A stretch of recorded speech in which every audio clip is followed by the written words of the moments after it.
Muy bien, Gálatas 2:11, brothers, Gálatas 2:11 al 16. Pero cuando Pedro vino a Antioquía, le resistí cara a cara, porque era de condenar. Pues antes que viniesen algunos de parte de Jacobo, comía con los gentiles.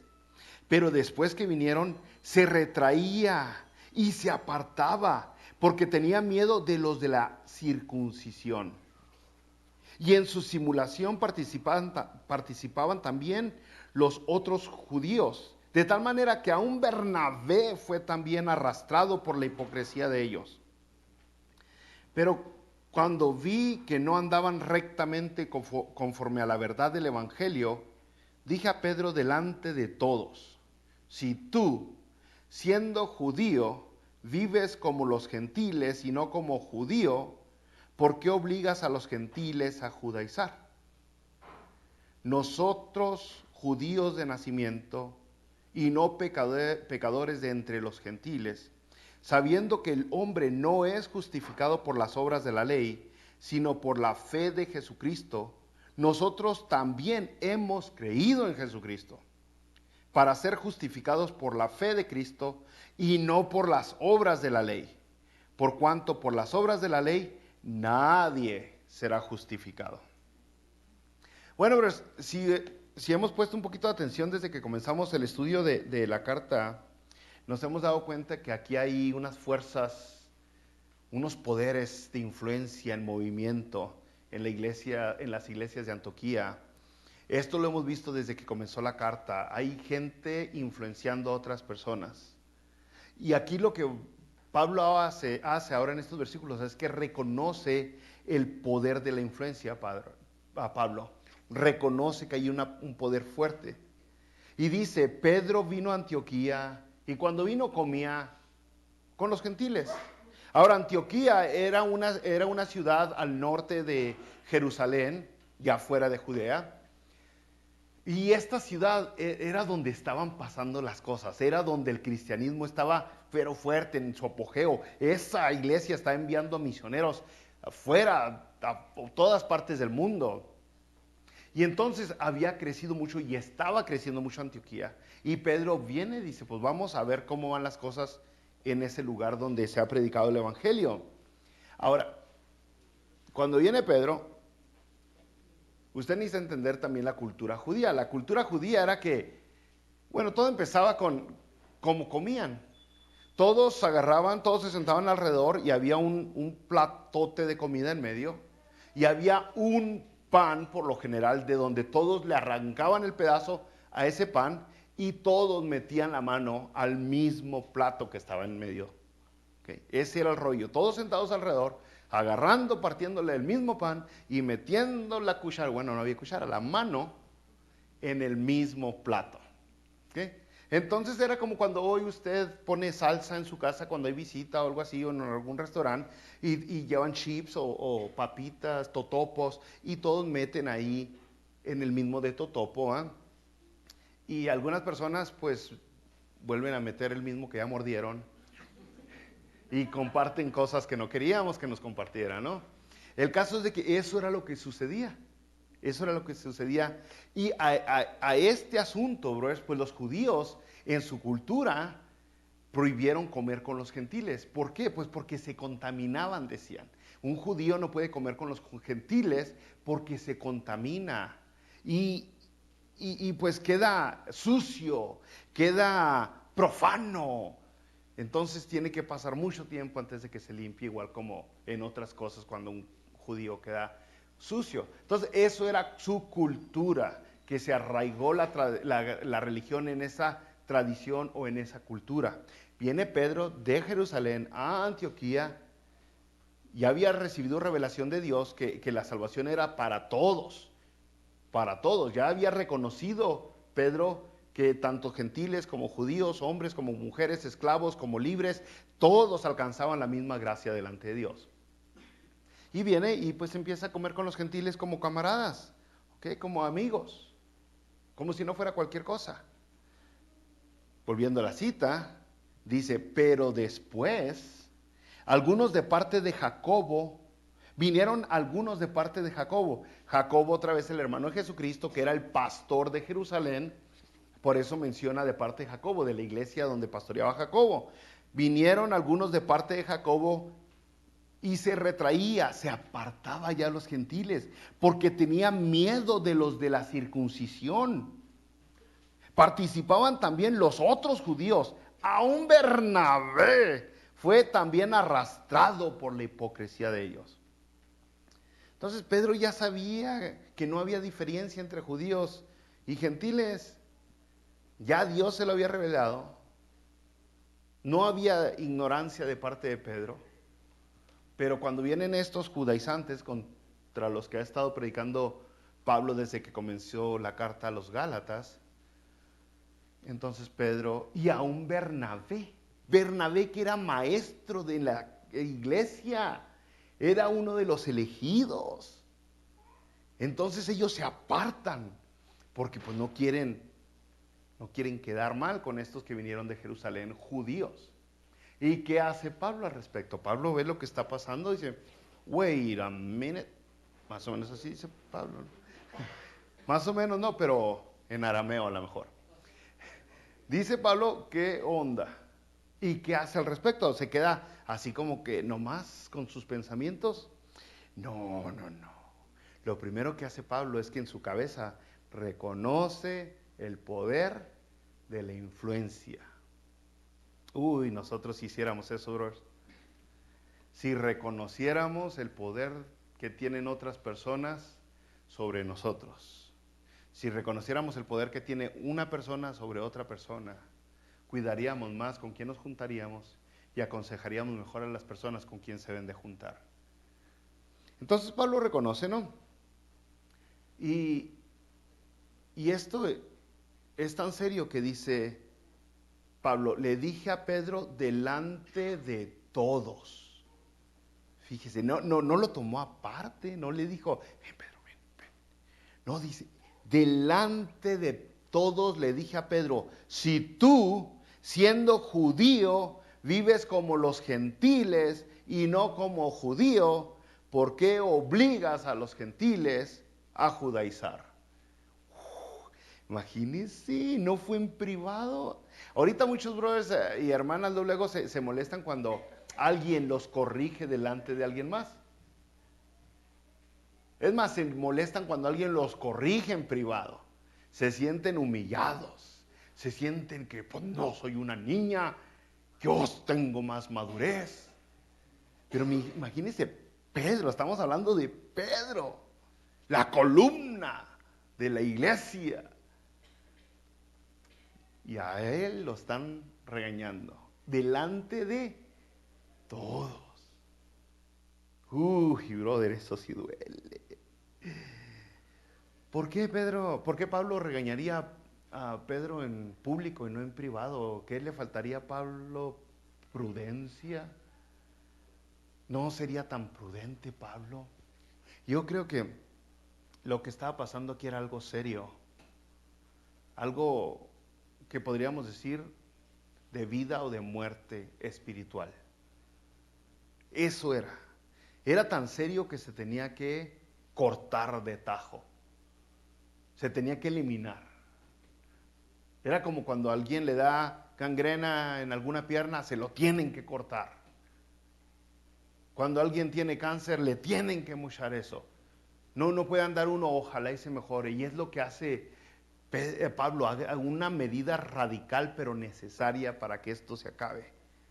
Entonces, lo que Pedro estaba insinuando con sus acciones, y por eso Pablo reaccionó de una manera así bien drástica, lo que Pedro estaba insinuando con sus acciones es que el sacrificio de Jesucristo no fue suficiente.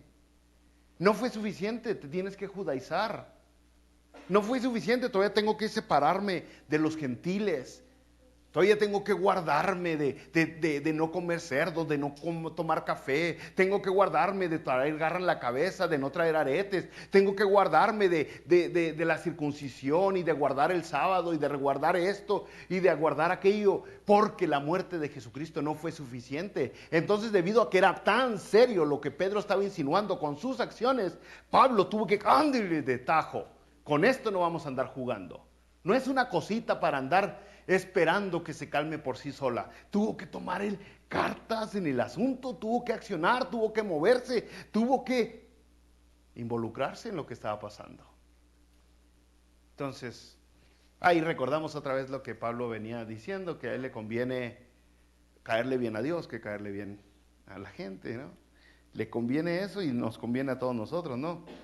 Ahora, otra vez, no es como que Pedro era inocente, como que Pedro desconocía, porque a Pedro Dios, nuestro Señor, ya le había revelado. En visiones le dio, con unas visiones bien claras le dio, le mostró un cerdo y le dijo, come. Y luego dice, no, Señor, no voy a comer nada impuro. Y le dijo Dios, llamas impuro lo que yo hice. O sea, y luego lo mandó con Cornelio. Y luego Pedro vio todo el movimiento entre los gentiles sin circuncidarse, sin hacerse judíos. Y Pedro, al ver cómo el Espíritu Santo se derramaba sobre los gentiles, va a Jerusalén otra vez y testifica delante de todos los judíos y les dice cómo Dios se estaba derramando entre los gentiles. Y después de eso va a Antioquía y mete la pata. No era inocente Pedro, ya sabía. Y a pesar de haber sabido, la regó. Ya conocía la verdad, ya sabía cómo se tenía que vivir, ya sabía que era correcto y que era incorrecto. Y entonces Pablo dijo, no, esto es peligroso y no es inocente. Entonces, órale, aquí le cortamos. Porque si no va a haber problemas. Es mejor que se desguste Pedro un rato, es mejor que me agarre tirria Pedro por un mes, por un año, por lo que quiera, en lo que se le baja, en lo que se le pasa, pero esto tiene que cortarse aquí. O sea, es una valentía que a veces no tenemos. A veces nos hace falta tener ese tipo de valor, ¿no?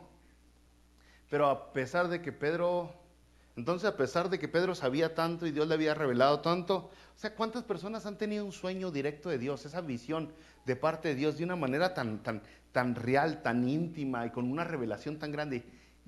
Sinceramente, yo creo que nadie de aquí, brother. Yo sí creo que hay varios que cuentan que tuvieron sueños y que visiones y que subieron hasta el cielo, pero al yo ver sus vidas, que son unas vidas no entregadas al Evangelio, me doy cuenta que no es cierto, que ni tuvieron visión ni fueron al cielo. Porque una persona que tiene visión y que va al cielo, le dedica su vida al Evangelio. Es una persona que su vida ha sido transformada. Ahora sí pone en primer lugar el reino de Dios y en segundo, muy por segundo, el reino terrenal. Entonces, por eso le estoy diciendo, yo no conozco muchos.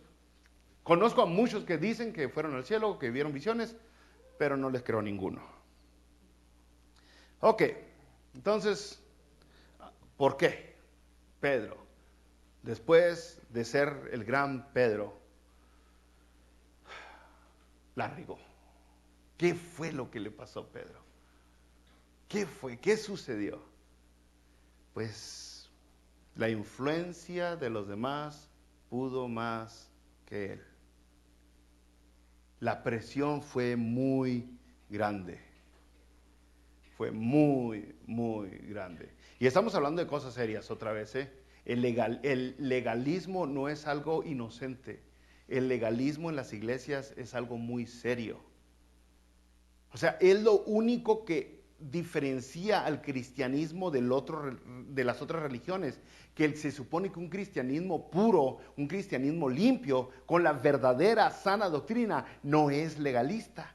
Todas las demás religiones le van a decir, necesitas vestirte así, necesitas no comer esto, necesitas hacer esto, necesitas ir allá, necesitas ir acá, necesitas acá y necesitas allá, y sube y baja para poder alcanzar la bendición. Eso es legalismo, lo que usted necesita hacer, lo que usted necesita guardar para caerle bien a Dios. El cristianismo no, el cristianismo es muy diferente. El cristianismo es la bendición de Dios, que es la salvación, Dios te la regala. Es por gracia, por medio de la fe. No por nosotros. No por obras para que nadie se gloríe. Es muy diferente el verdadero cristianismo a cualquier otra religión. No quiere decir que no cambiamos nuestra manera de ser, no cambiamos algunas cosas aquí, muchas cosas allá, pero no lo hacemos para alcanzar la bendición. Es importante cómo acomodamos los factores. Lo hacemos porque nuestro corazón ya ha sido transformado. Es importante. Usted diría, bueno, si usted no es legalista, me podrían decir, usted recibió la salvación por gracia, fue un regalo de Dios. ¿Por qué pues no toma alcohol? ¿Por qué no se emborracha? ¿Por qué no se droga? Bueno, pues no lo hago no para alcanzar la salvación. Lo hago porque ya alcancé la salvación. Hablando de cigarros, de drogas, de alcohol y de cualquier otro sustancia que altera, pues yo no necesito nada de eso para ser feliz. No necesito nada de eso para sentir paz. No necesito nada de eso para sentir gozo o alegría. No necesito desconectarme de este mundo porque ya estoy harto de él. Sino que Jesús la paz me dio, la paz me dejó y no me la dio, no me la dejó como el mundo la da. Su paz sobreabunda en un corazón nuevo, en un corazón renovado. Entonces ya no necesitamos esas sustancias para sentirme mejor. Y muchas de las cosas que no hacemos, no lo hacemos para alcanzar la salvación, lo hacemos porque no queremos lastimar a la otra persona que está en lo de nosotros. Lo hacemos porque esa persona es más débil que yo y puede hacer que yo no caiga en adicción con esa sustancia o con esa práctica, pero es muy posible que esa otra persona sí caiga en adicción. Entonces lo hago por el amor al prójimo. ¿Se fijó? Hay dos razones. Una porque amo a Dios y otra porque amo al prójimo. Y entonces ya sea que el amor a Dios me detenga o el amor al prójimo me detenga a hacer algo, pero no para alcanzar la salvación. Entonces, otra vez, es tan serio que Pablo habla mucho al respecto en muchas de sus cartas, de que somos iguales, no hay diferencia, no te tienes que hacer judío, no te tienes que hacer religioso. Y a pesar el día de hoy, a pesar de tantos pasajes bíblicos que dice que no te tienes que hacer judío, no te tienes que hacer israelita, las iglesias cada vez más se atacan de shofar y de las estrellas de David y de barbas largas para ser como judío Mire, no más para leerle unos versículos. Romanos 10:12, porque no hay diferencia entre judío y griego. Primera en Corintios 12:13, porque por un solo espíritu fuimos todos bautizados en un cuerpo, sean judíos o griegos. Colosenses 3:11, donde no hay griego ni judío. Más adelante aquí en la misma carta de Gálatas capítulo 3 versículo 28, ya no hay judío ni griego, no hay esclavo ni libre, no hay varón ni mujer, porque todos vosotros sois uno en Cristo Jesús. O sea, no te tienes que hacer religioso, no te tienes que vestir como judío, no tienes que...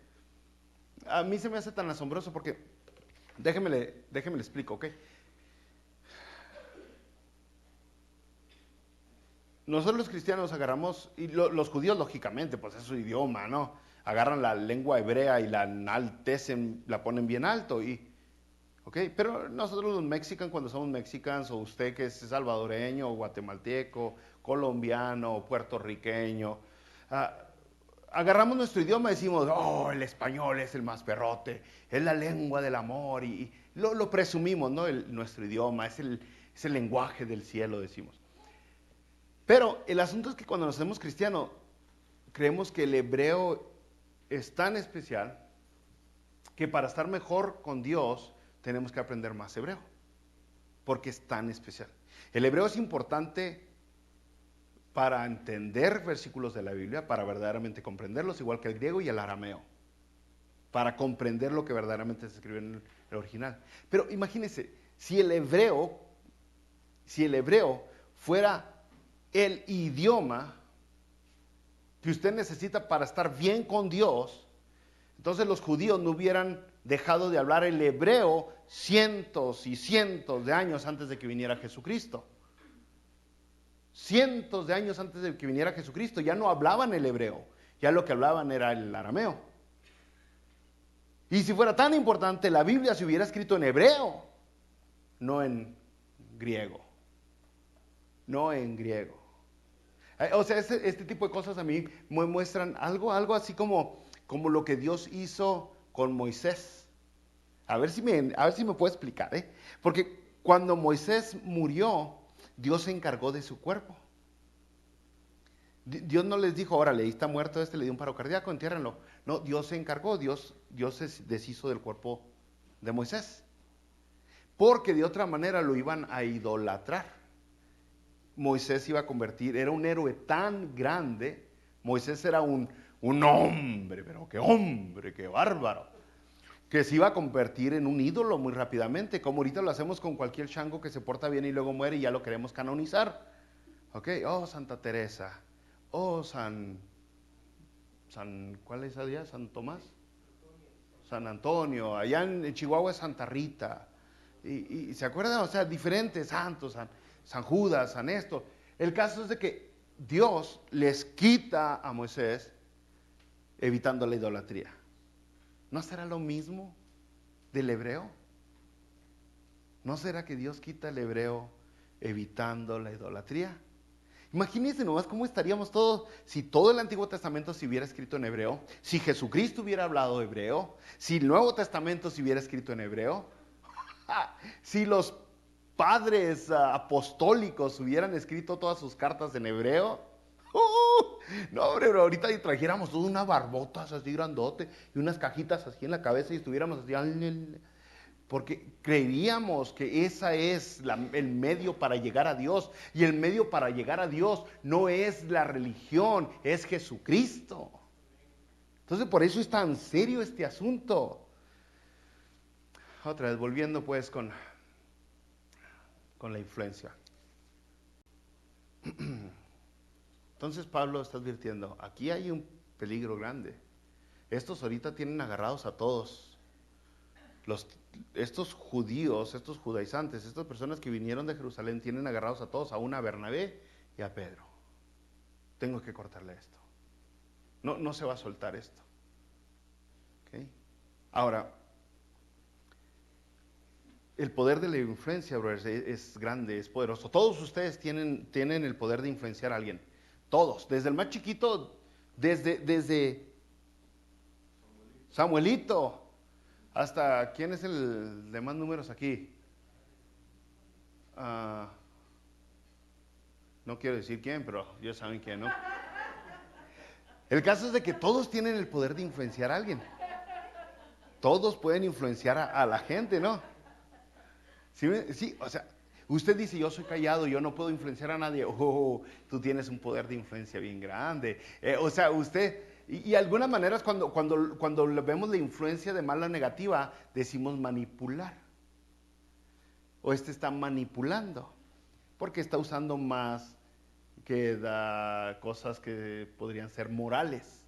Cuando se usa algo que no es ético o no es moral, ya se le pone el título de manipulación. ¿Sí? Pero aún así todos tienen el poder. Hemos visto a hombres que manipulan a sus esposas y viceversa. Hemos visto esposas que manipulan a sus esposos y viceversa. Los novios, no. Los novios, ¿cómo les dicen a la novia? Aguas, cuando les dicen, cuando les dicen así, no me vas a dar la prueba del amor. Eso es manipulación, ¿sí o no? ¿Se acuerdan de ese famoso dicho? ¿Quién se acuerda de ese?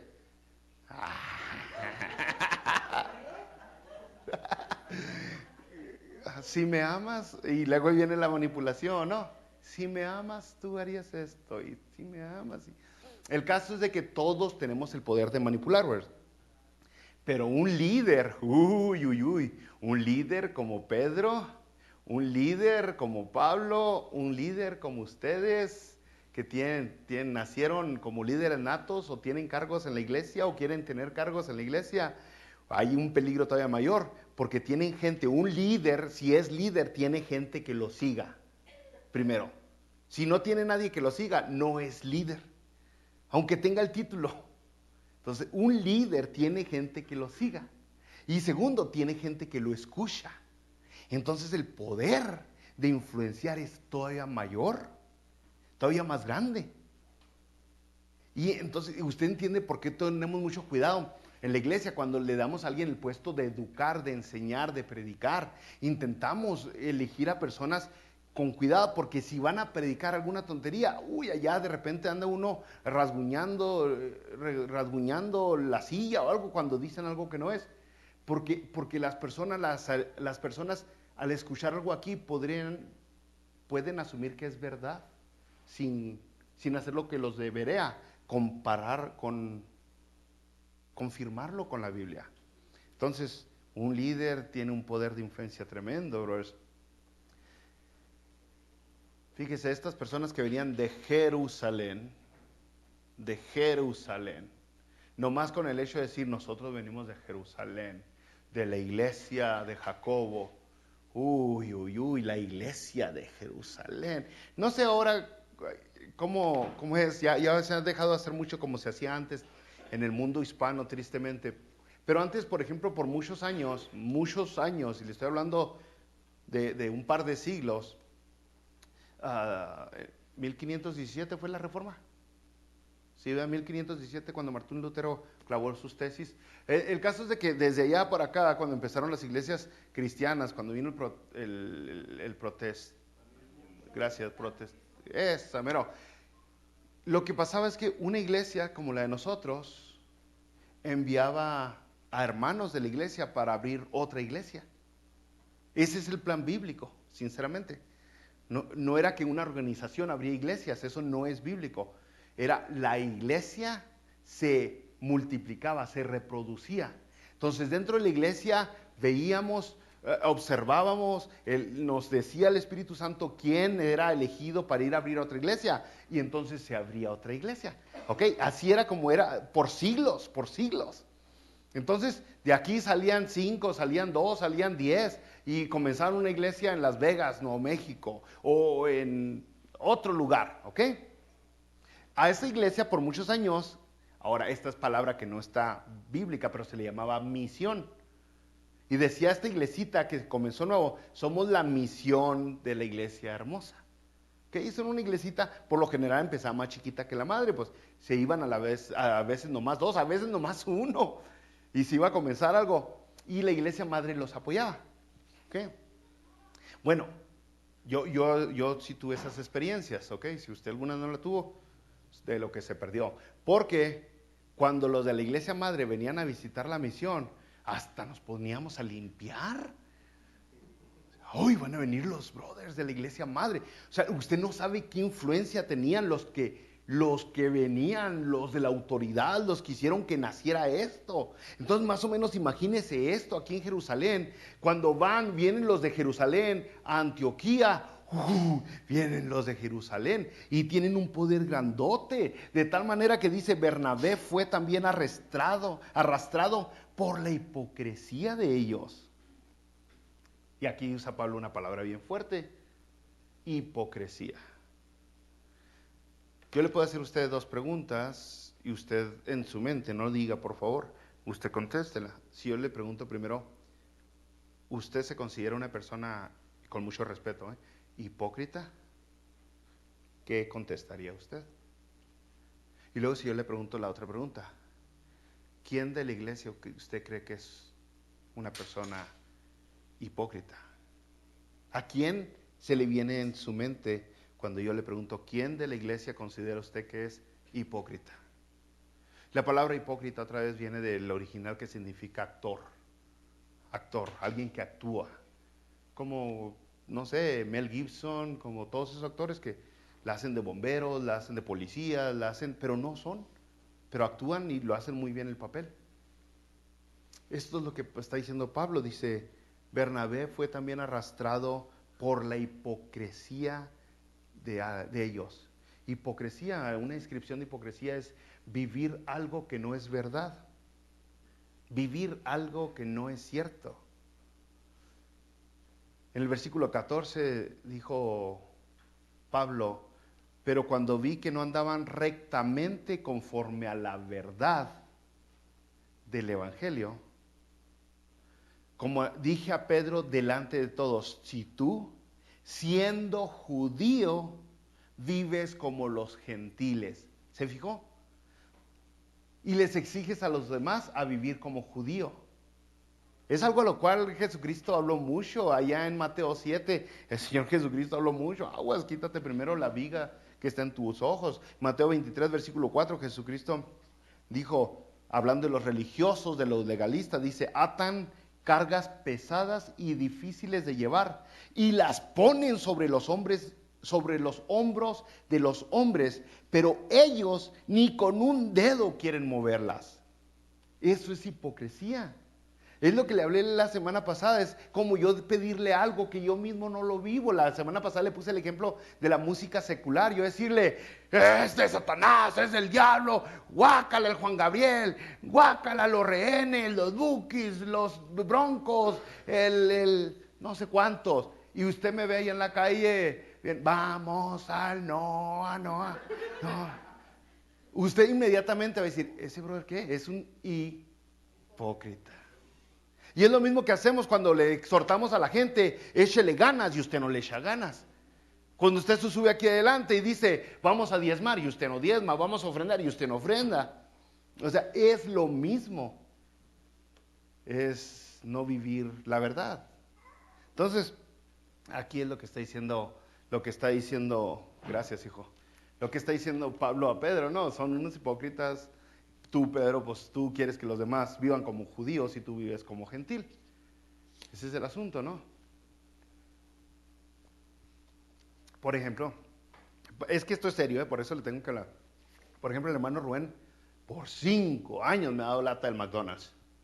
Que no coma McDonald's. No coma McDonald's, el McDonald's es del diablo. A eso no me dice, pero me dice que es malo. Si yo lo llego a ver en el McDonald's, imagínese que yo vea al brother entrándole al drive-thru. Y es lo que hacemos muchas veces los cristianos, predicamos algo que no vivimos. Queremos que la gente viva de alguna manera, que nosotros mismos no vivimos. Y entonces Pablo usa las palabras fuertes. Pero Pedro batalló mucho por el poder de la influencia, brothers. ¿Qué quiere decir el poder de la influencia? La presión era mucha. La presión era mucha. Yo he visto cuando, allá en el barrio, me acuerdo cuando en el barrio había gente, chavos, ¿no? Y traían, por ejemplo, una colita de marihuana. Y habíamos 2, 3 que no chupábamos esa cochinada, guácala.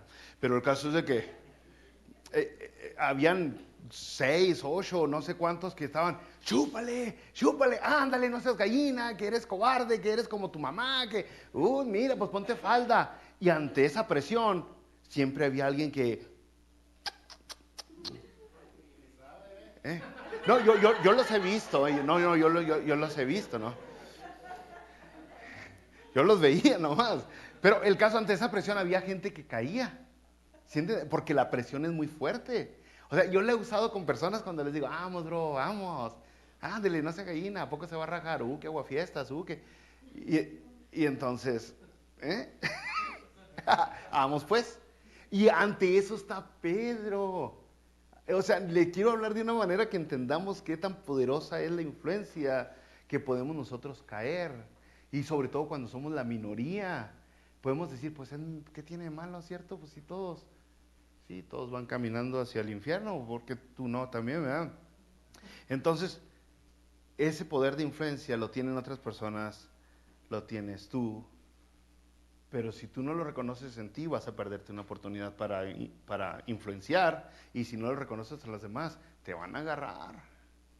Te van a agarrar. Y no necesitan ser personas que tienen la razón. No necesitan ser personas que tienen habilidades.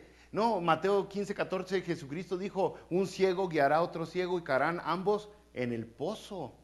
Así es lo que dijo Jesucristo, un ciego guiará a otro ciego. Un ciego está motivando, está influenciando a otro ciego y póngatelas. Pensé que sí sabías para dónde iba. Pues yo pensé que tú sabías. Y al último los dos ahí están. Y ese es el asunto, ¿no? Entonces nosotros somos susceptibles a la influencia, a ser influenciados, brothers. Somos como unas esponjitas, es que siempre lo ponemos para el niño. Los niños son esponja. Bro, usted y yo también somos esponja. Siempre decimos, cuidado porque los niños son esponjitas. Sí, ya los oí decir malas palabras, pero también nosotros hemos absorbido muchas cosas del mundo. Hemos absorbido cosas, de repente te juntas con gente que dice tantas malas palabras que ya se te hace fácil decir malas palabras. Te juntas tanto con gente que dice chistes pelados que ya se te hace muy fácil decir chistes pelados. Porque somos esponjitas también como los niños. De repente nosotros vemos tanto el programa de televisión que se nos hace normal eso.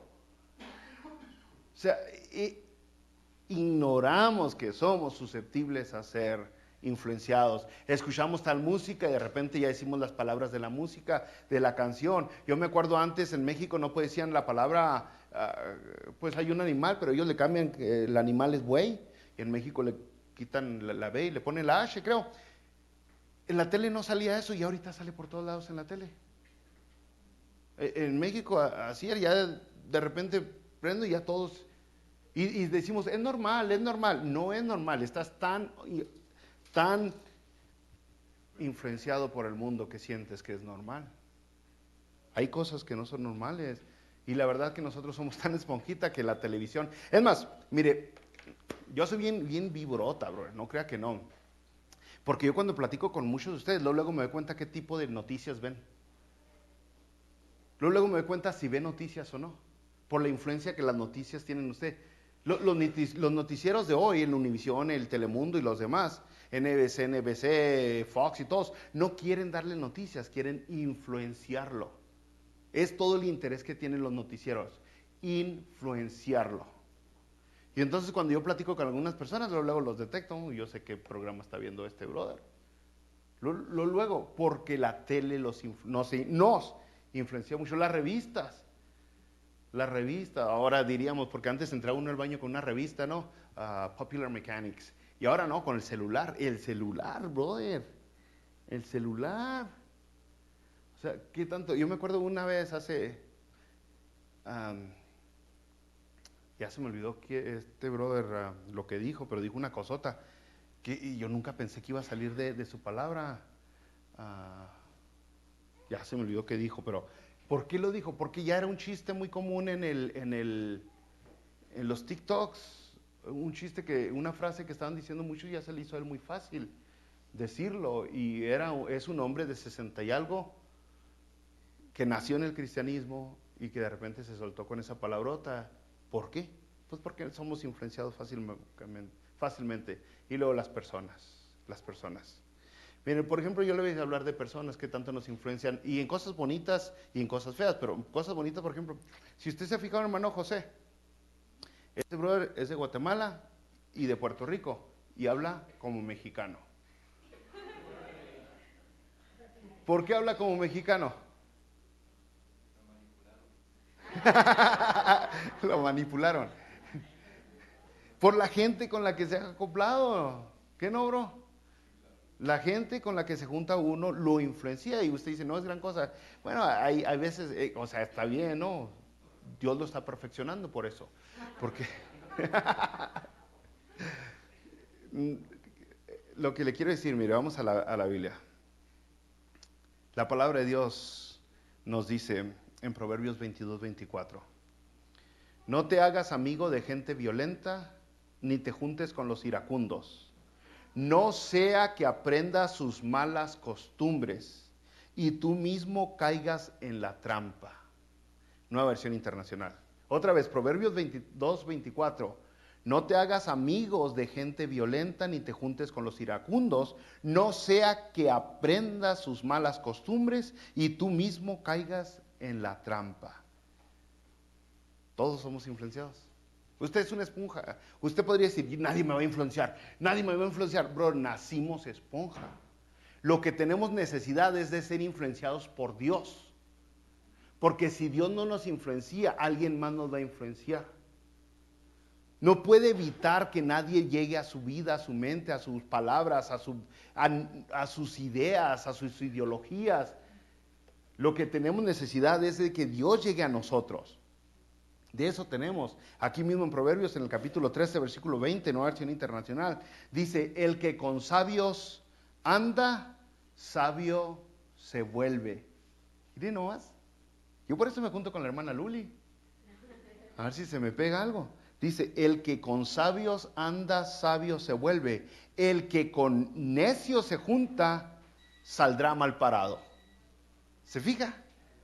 O sea, vas a ser influenciado con quien sea que estés. Y es lo que Pablo se dio cuenta. Caray, aquí necesito cortarle Aquí la cosa ya se puso mal. No estamos hablando de algo sencillo, estamos hablando de la salvación, dijo Pablo. Y se paró y regañó a Pedro delante de todos, aunque Pedro era el Pedro, el líder, el mero mero, aún así lo regañó. Entonces, versículo 16 de Gálatas 2, ya para terminar, dice Pablo, ¿por qué hizo eso? Dice, sabiendo que el hombre no es justificado por las obras de la ley. No es, eso es legalismo. El hombre no es justificado por las obras de la ley, sino por la fe de Jesucristo. Nosotros también hemos creído en Jesucristo, está hablando de como judíos. Dice, nosotros los judíos, diríamos, también hemos creído en Jesucristo para ser justificados por la fe de Cristo y no por las obras de la ley, por cuanto por las obras de la ley nadie será justificado. Nadie. Nadie te puede justificar. Nadie. Entonces, es importante nosotros entender, 1 Corintios 15, 33, creo que es el que dice, no erréis, las malas conversaciones corrompen las buenas costumbres. Y otras versiones dicen, las malas compañías corrompen las buenas costumbres.